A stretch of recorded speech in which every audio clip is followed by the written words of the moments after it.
Magandang araw mga kaalaman na hinog. Nararamdaman nyo ba na parang mabilis na kayong mapagod o kaya ay nanghihina ang inyong mga binti kahit simpleng gawaing bahay lang ang ginagawa? Hindi po ibig sabihin na porket nagkakaedad tayo ay dapat na tayong maging sakitin at mahina. Ang totoo niyan, maraming nakakatanda ang dumadanas ng unti-unting pagkawala ng lakas ng kalamnan o sarcopenia nang hindi nila namamalayan. May mga napatunayang paraan upang maibalik ang sigla at tibay ng inyong katawan kahit kayo ay nasa 60, 70 o 80 anyos pataas na. Kaya sa video na ito, ibabahagi ko sa inyo ang 10 epektibo, mura at natural na paraan para lumakas ang mga senior citizen. Pang-una sa ating listahan, kumain ng sapat na protina at collagen. Habang tayo ay tumatanda, natural na numinipis at humihina ang ating mga kalamnan. Para labanan ito, kailangan natin ng sapat na protina. Hindi sapat ang itlog lang araw-araw. Magdagdag din tayo ng isda, manok at mga butong gulay na madaling bilhin sa palengke. Dagdag pa rito, maganda ring uminom ng sabaw ng pinakuloang buto ng baka o manok dahil puno ito ng collagen na nagpapatibay sa ating mga tuhod at kasukasuan para iwas rayuma at pananakit ng binti. Pangalawa sa ating listahan, gamitin ang bisa ng mga katutubong halaman at prutas. Hindi laging kailangang bumili ng mahal na gamot para lumakas. Ang malunggay, halimbawa, ay siksik sa sustansya na nakakapagpababa ng asukal sa dugo, pampalakas ng resistensya at lumalaban sa mga pamamaga sa katawan. Pwede rin itong pakuluan at gawing tsaa. Ang saluyot naman ay maganda sa atay at nagpapalinaw ng paningin, habang ang prutas tulad ng mangosteen ay puno ng antioxidants na nagbibigay proteksyon sa ating mga selula laban sa iba't ibang sakit. Pangatlo sa ating listahan, mag-ehersisyo kahit sa loob ng bahay. Ang buong maghapong pag-upo o paghihiga ay nakakapanghina talaga ng katawan at nakakasama sa sirkulasyon ng dugo. Kung nahihirapang tumayo ng matagal, subukan ang chair exercises o pag-eehersisyo habang ligtas na nakaupo.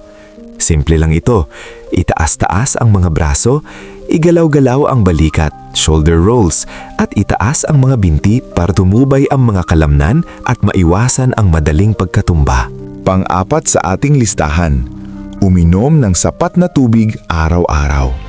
Madalas, hindi na masyadong nakakaramdam ng uhaw ang mga senior, kaya nakakalimutang uminom ng tubig. Lalo na sa sobrang init ng panahon ngayon sa Pilipinas, dapat uminom ng 8 hanggang 10 baso o aabot pa sa 2 dasang baso ng tubig araw-araw para maiwasan ang heat stroke, pagkahilo at impeksyon sa ihi o UTI. Huwag nang hingiin na matayot ang lalamunan bago uminom. Panglima sa ating listahan, maging matalino sa pag-inom ng bitamina. Maganda ang vitamin D para sumipsip ng calcium sa buto at ang omega-3 para magsilbing langis sa mga kasukasuan. Kung laging pinupulikat, maganda rin ang magnesium. Pero hinay-hinay lang po. Ang labis na pag-inom ng ibang supplements tulad ng vitamin A at vitamin E ay pwedeng makasama sa atay kung sosobra at walang payo ng doktor. Kaya uminom lamang ng ligtas at totoong kailangan ng inyong katawan. Baka naman po, total wala naman kinikita ang channel namin, baka po kahit sa pag-like lang po dito sa video at subscribe, okay na po. Maraming salamat po. Pang-anim sa ating listahan, makipagkapwa-tao at makilahok sa komunidad. Alam nyo ba na ayon sa siyensya, ang matinding kalungkutan at pag-iisa ay kasing sama sa kalusugan ng paninigarilyo ng 15 sigarilyo araw-araw. Kaya napakahalaga na laging nakikipag-usap sa pamilya o sumali sa mga aktibidad ng barangay. Maraming lugar ang may Walk for Life, health forums at livelihood fairs para sa mga seniors.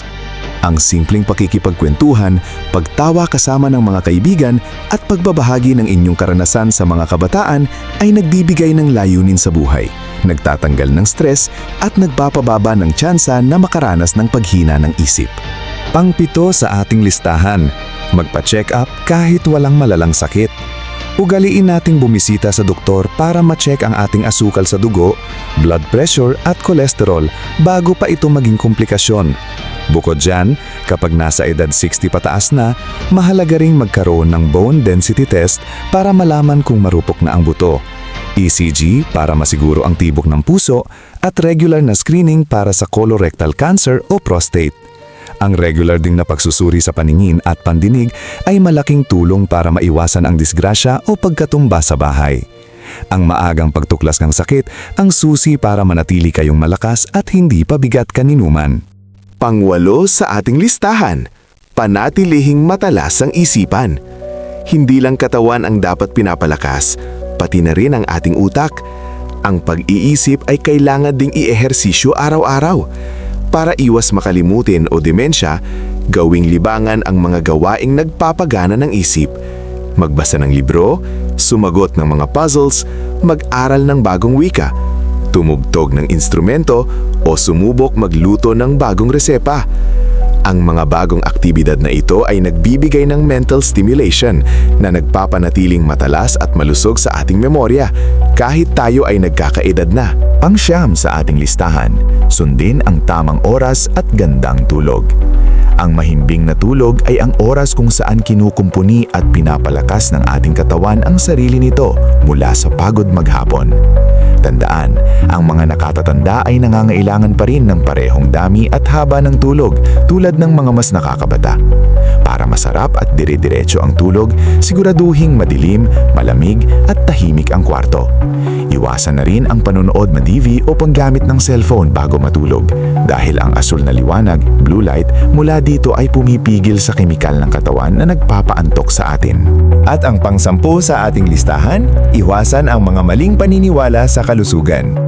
Marami tayong mga nakasanayang pamahiin na imbes na makatulong ay nakakaantala pa ng tamang gamutan. Halimbawa na dyan ay ang paniniwala sa usog kapag sumakit ang tiyan o kaya ang pag-iwas sa hamog dahil nakakakuha raw ng sipon at pulmonya. Ayon sa mga medical na eksperto, ang mga sakit na ito ay nakukuha sa virus at bakterya na naipapasa at hindi dahil sa malamig na hangin. Kapag may nararamdaman, piliin natin ang katotohanan ng siyensya at kumonsulta agad sa doktor kaysa umasa sa mga sinaunang pamahiin na walang basehan. Mga kaalaman na hinog, mahalagang tandaan na ang pagiging malakas sa pagtanda ay hindi isang himala. Ito ay resulta ng araw-araw na pag-aalaga sa sarili, tamang pagkain at masayang pananaw sa buhay. Ang yugto ng pagiging senior citizen ay dapat na maging panahon ng bagong kalayaan at lakas at hindi ng panghihina. Ibahagi ang video na ito sa inyong mga mahal sa buhay. Baka sakaling may nag-iisip na sumuko na sa kanilang nararamdaman, ang kaalamang ito ay makakatulong sa kanila. Maraming salamat po sa inyong panonood. Ingat po tayong palagi at God bless po sa ating lahat.